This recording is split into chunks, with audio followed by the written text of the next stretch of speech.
masalah wahdatul ummah, persatuan umat. Wahid hektar alfa asyara alaf meter. 1 hektar itu 10.000 meter.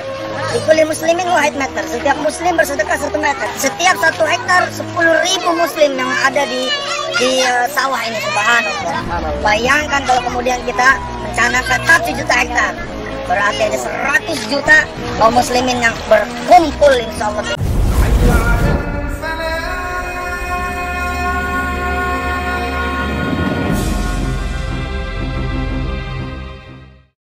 Bismillahirrahmanirrahim. Assalamualaikum warahmatullahi wabarakatuh. Kembali bersama Khalid Al-Walid dari channel YouTube Thaibah TV. Yusuf Mansur minta sedekah sawah atas nama Daku. Bos warung stik ini ubah jadi Darut Tarmizi. Jadi hal-hal seperti ini memang sudah terjadi, sudah sering terjadi. Kasus-kasus yang menyeret nama Yusuf Mansur mengenai mengubah nama tempat dan nama bisnis ini sudah beberapa kali terjadi dengan Yusuf Mansur ini, teman-teman. Jadi seperti yang teman-teman ketahui bahwa Yusuf Mansur ini memang sudah banyak terseret masalah, sudah banyak terseret dengan kasus-kasus. Contohnya investasi batubara, Hotel City, dan masih banyak yang kalau kita sebutkan satu persatu itu sangat banyak sekali, teman-teman. Dan semua ini menyangkut tentang prestasi, menyangkut tentang ingkar janji, menyangkut tentang dugaan tipu menipu, teman-teman. Jadi Yusuf Mansur, kalau misalkan kita melihat ustadz lain, Yusuf Mansur ini sangat berbeda sendiri, teman-teman. Kasusnya itu tidak semua melulu tentang duit gitu. Kasus-kasus yang menyeret nama Yusuf Mansur ini semua menyangkut tentang dugaan tipu menipu gitu, dugaan penipuan, teman-teman. Contohnya saja seperti wawancara kita kemarin dengan Pak Zaini Mustafa, itu semuanya tentang tipu menipu gitu. Ini lagi yang terbaru, sebenarnya ini sudah pernah dulu diungkapkan oleh Pak Darso Arif, hanya belum begitu mendetail tentang investasi sawah ini, teman-teman. Yang mana ini juga merupakan satu problem karena ini diduga kuat korban yang ada di dalam juga sangat banyak, teman-teman, dengan jumlah nominal yang tentu tidak sedikit. Dan ini sangat mengherankan karena ketika kemudian Yusuf Mansur menawarkan program ini itu atas nama Darul Quran gitu. Tapi ketika kemudian sekarang berubah nama menjadi Darul Tarmizi gitu. Mari kita simak video dari Thaibah TV, teman-teman.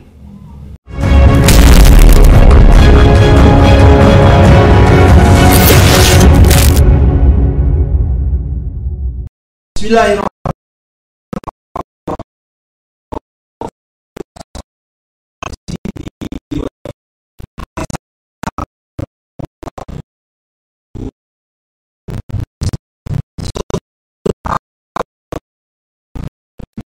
2013 sampai tahun 2014, Jamaah Nahdlatul Mansur atau Yusuf Mansur sedang giat-giatnya mengumpulkan 3 investasi sekaligus. Investasi yang pertama bernama investasi patungan usaha yang diperuntukkan bagi pembelian apartemen topas yang kemudian dijadikan Hotel City, dan ada ribuan orang berinvestasi di situ yang sampai hari ini masalahnya belum selesai. Yang berikut namanya investasi patungan aset, di mana Yusuf Mansur mengumpulkan investasi dari mungkin juga ribuan orang untuk membeli beberapa aset yang juga sampai hari ini belum terselesaikan permasalahannya. Sedangkan investasi yang ketiga yang selama ini jarang disebutkan dan jarang dipublish, yakni investasi sawah produktif namanya. Dalam penelusuran saya ada 2 lokasi investasi sawah produktif yang dilakukan oleh Yusuf Mansur. Yang pertama berada di desa Sungapan, Kampung Sungapan, Desa Kadudampit, Kecamatan Kadudampit, Kabupaten Sukabumi. Yang kedua berada di Pandeglang. Nah, saudara-saudara, kali ini saya mau membahas soal sawah dimaksud yang berlokasi di Kadudampit, Sukabumi. Dalam tahun 2013, tepatnya di bulan Mei, sebuah video yang diunggah oleh pihak Yusuf Mansur itu, di situ Yusuf Mansur mengungkapkan bahwa dia mengucapkan banyak terima kasih kepada masyarakat yang telah ikut berinvestasi, menyumbang untuk pembelian sawah dan lahan seluas 7 hektar di Kadudampit untuk sebuah proyek sawah produktif namanya. Saudara-saudara, di tahun 2016 juga Di situ video yang diunggah oleh pihak Yusuf Mansur juga, Darul Quran, itu memperlihatkan ada sebuah kegiatan panen yang dilakukan oleh pihak Yusuf. Saya potong teman-teman sebentar bahwa Yusuf Mansur sudah sering melakukan hal ini gitu, yang mana semua bisnis dia itu mengumpulkan harta orang banyak gitu, mengumpulkan duit orang banyak. Tidak ternilai jumlahnya kalau kita totalkan semua gitu, dari Hotel City, tabung tanah, Umroh Merdeka, Paytren, batu bara. Belum lagi kalau kita berbicara perumahan Kaisal Mansur yang diduga kuat, itu Yusuf Mansur ada di belakangnya gitu. Yusuf Mansur ini bermain di balik layar gitu. Ini yang terbaru lagi gitu, mengenai sawah, yang baru mulai terungkap teman-teman. Artinya apa? Bahwa sebenarnya orang ini harus mendapat perhatian penuh gitu. Harus benar-benar dilihat orang ini bahwa dia seharusnya diberi keadilan gitu. Bagaimana tidak ketika kemudian kita melihat banyak orang-orang yang kemudian dirugikan gitu, tapi kemudian orang ini masih bebas melenggang gitu.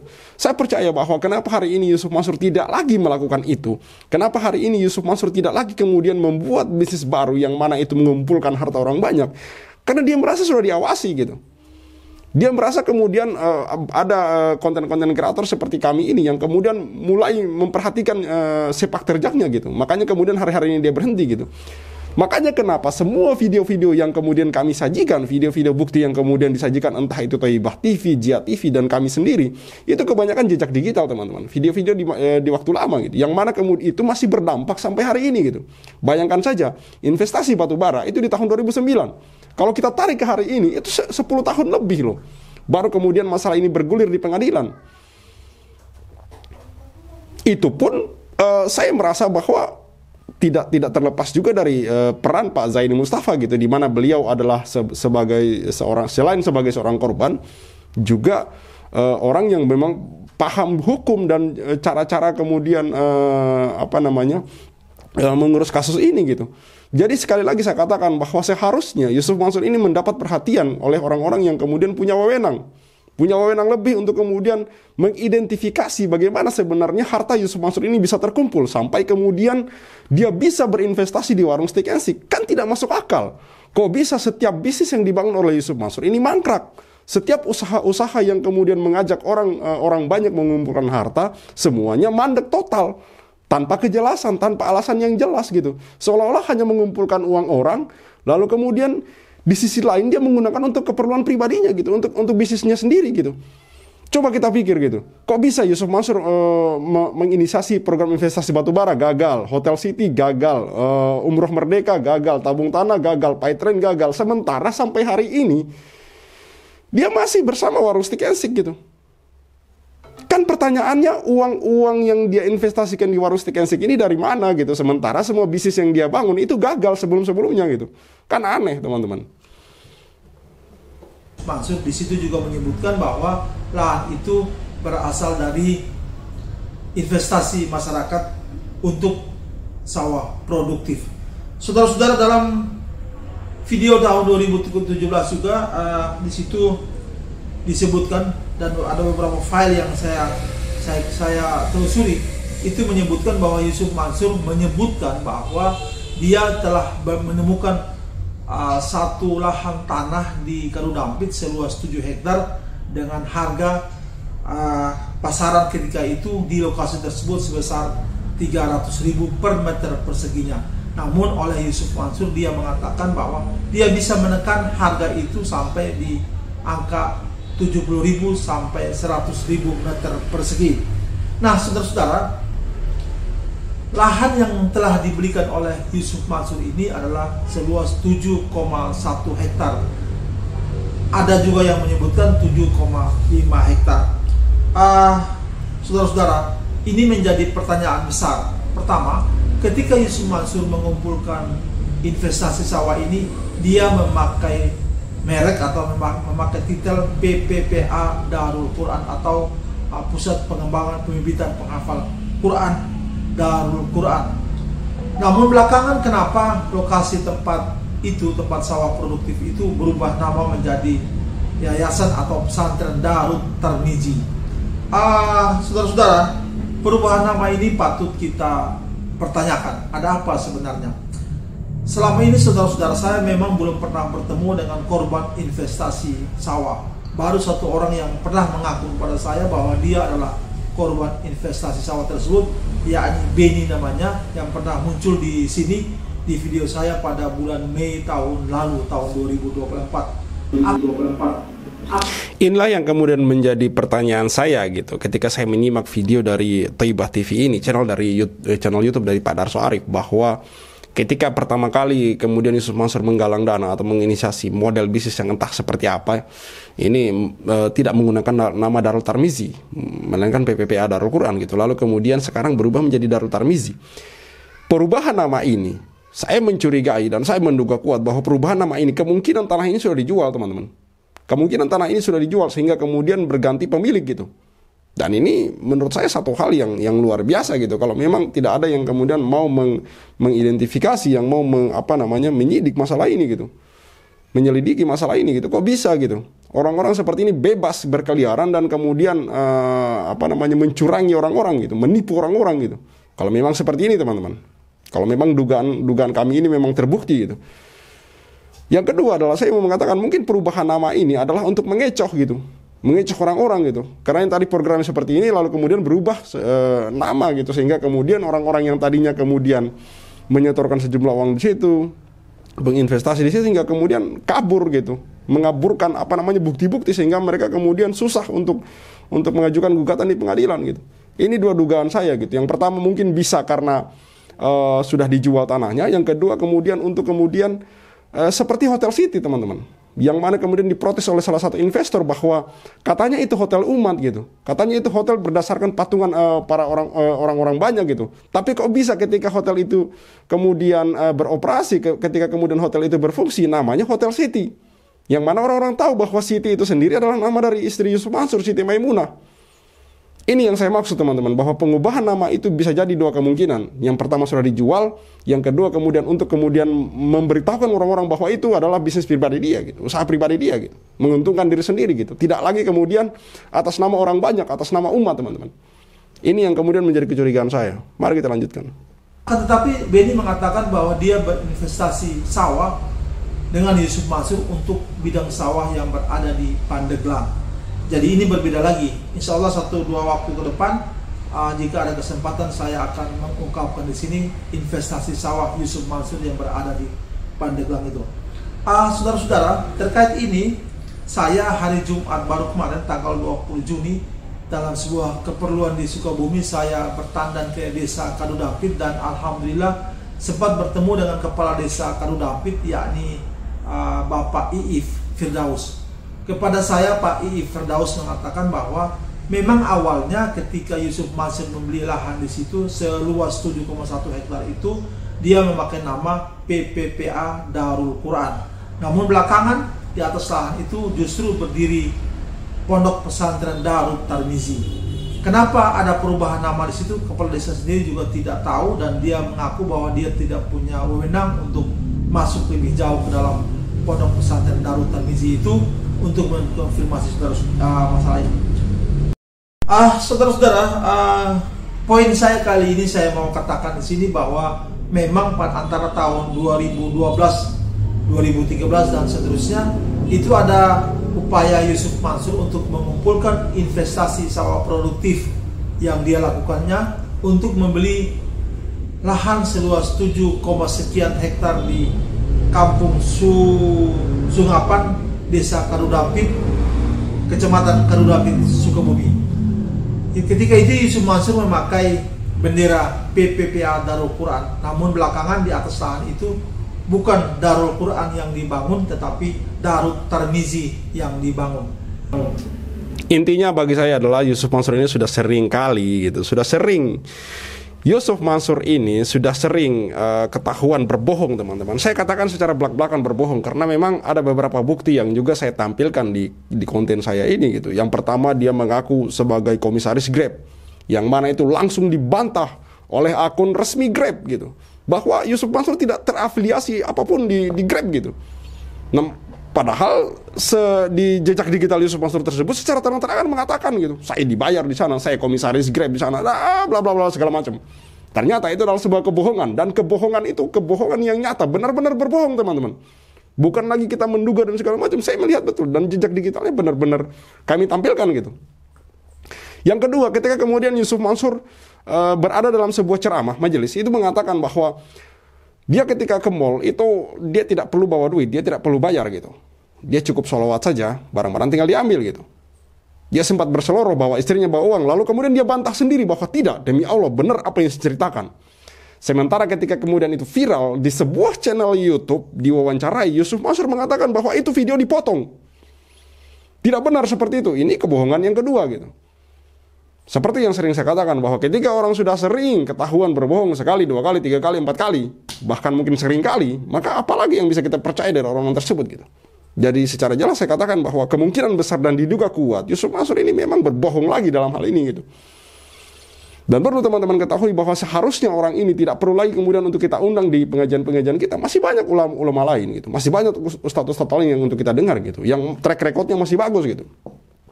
Seperti yang saya katakan di awal konten bahwa Yusuf Mansur ini sudah sering tersangkut masalah.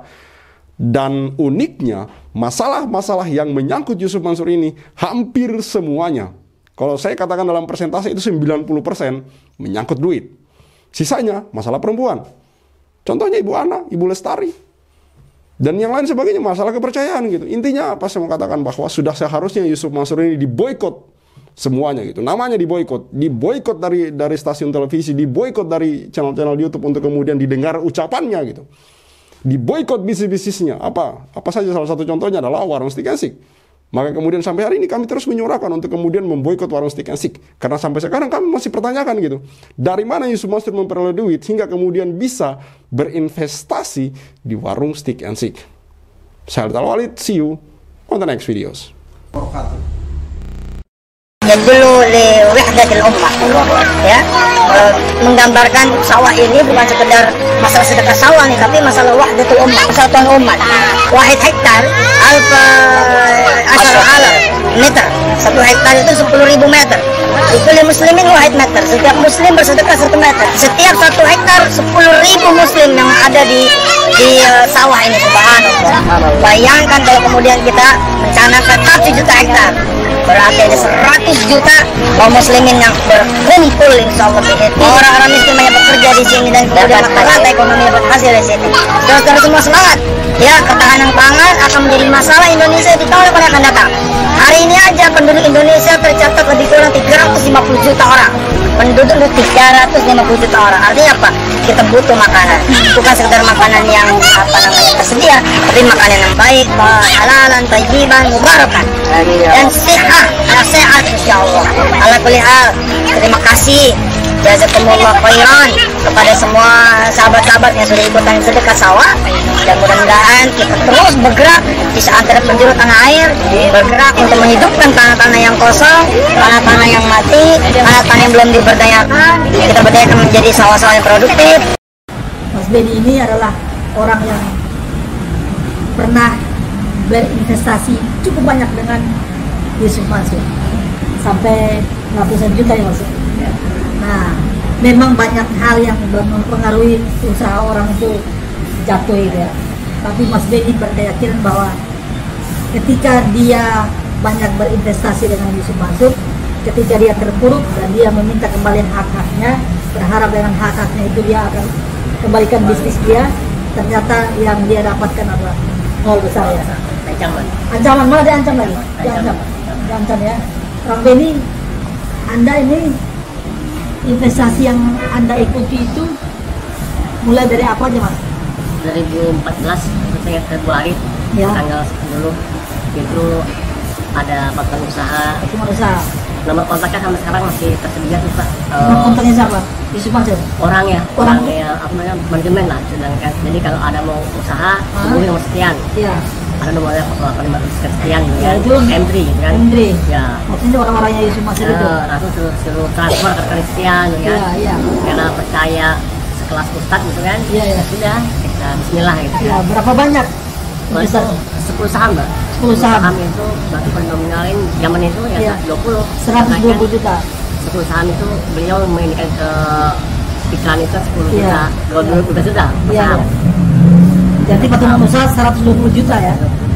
Itu yang pertama. Yang kedua, investasi apa lagi Mas Beni? Sawah sama teman-teman. Investasi sawah Di Pandeglang. Pandeglang ya. Pandeglang kanan membeli sawah di Pandeglang. Ya. Itu ditaruh per meter 100.000. 100.000 antum ngambil Kita ngambil ya hitungan ulangnya 50 juta lah. 50 juta. Investasi patungan sawah. Investasi sawah ya. Tahun 2016 itu Ustadz Yusuf Mansur Siap. itu mengembangkan sawah produktif Iya betul. di Kadudampi. Siap betul. Nah, jadi mau minta tolong Pak Kades menceritakan kepada kami dan Iya. juga nanti pemirsa kami, pembaca kami itu awalnya bagaimana sehingga Iya. bisa ada pengembangan sawah produktif di sini. Iya betul. Terus sekarang keadaannya bagaimana? Gitu ya. Iya. Siap. Jadi seputar itu aja Pak Kades. Iya. Nah, kalau Pak Kades nggak keberatan, sekalian kita bicara di video gitu. Kalau di video nanti kita belum ini sih, takutnya ya. kan ada yang Iya. ini ya. Cuman kalau secara pemberitaan biasa, Iya. ya sedikit. Kalau Yang dari- saya tahu saja sih, Iya. yang saya tahu saja, Iya. kami bisa bantu sih. Jadi sekarang keadaannya bagaimana Pak? Kondisi hari ini, kabar terkini saya belum dapat informasi Pak. Iya. Yang jelas sih selama ini PPPA Dalur Quran dulu, sekarang Darut Tarmiji itu juga saya kan belum nggak tahu pada saat Darut Tarmiji itu pimpinannya itu Bapak Kiai Haji Tarmiji. Ustadz yang Betul. Saya hanya berpikir prediksi saya sempat bertanya juga, ini posisi Pak siapa? Pak Ustadz Yusuf Mansur di mana? Iya. Dulu kan Pak Ustadz Yusuf Mansur Iya. waktu ada PPPA Darul Quran. Nah, setelah itu waktunya saya kurang begitu tahu ya. Jadi Darut Tarmiji sekarang Jadi, namanya, bukan PPPA Darul Quran.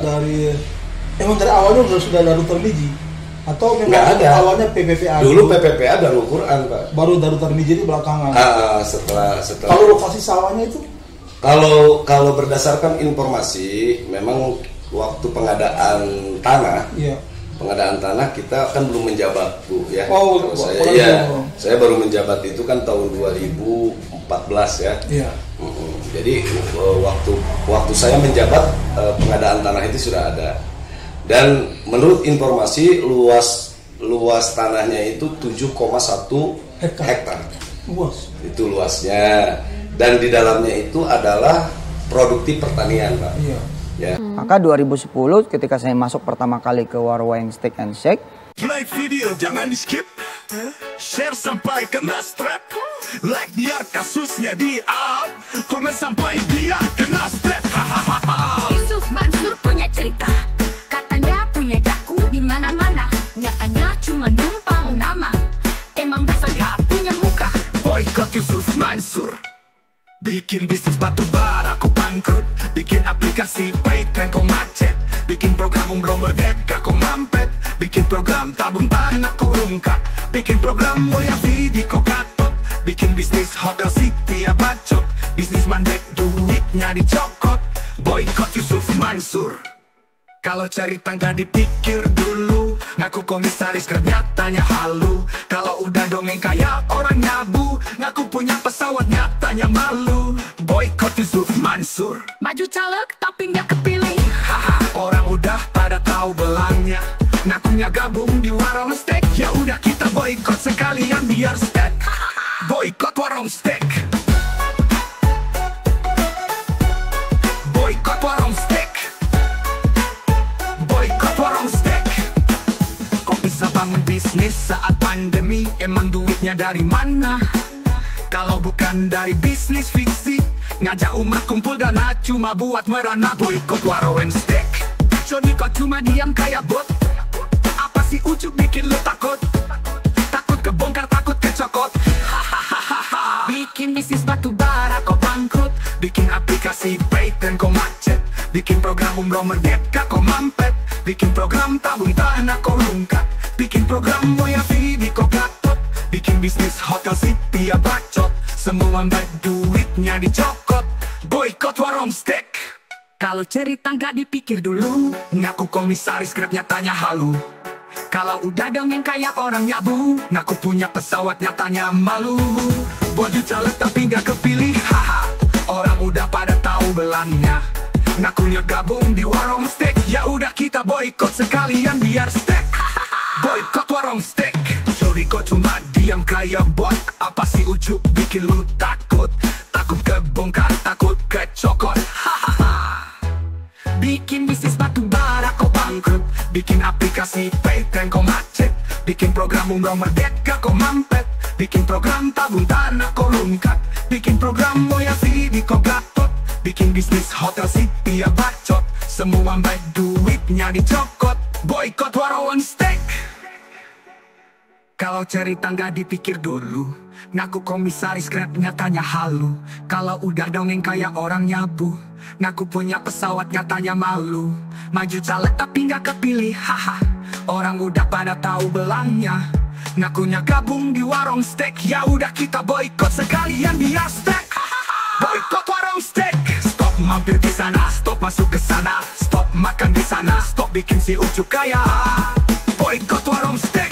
Bikin Yusuf Mansur ketar-ketir, biar dia mikir, biar dia sadar tanggung jawab. Mansur, kami sudah hilang sabar, umat sudah marah besar sampai mana kau kabur. Akan terus kami kejar walau sampai lubang kubur. Boykot warung steak. Boykot warung steak. Boykot warung steak. Play video jangan di skip, share sampai kena strap, like biar kasusnya di up, komen sampai dia kena step.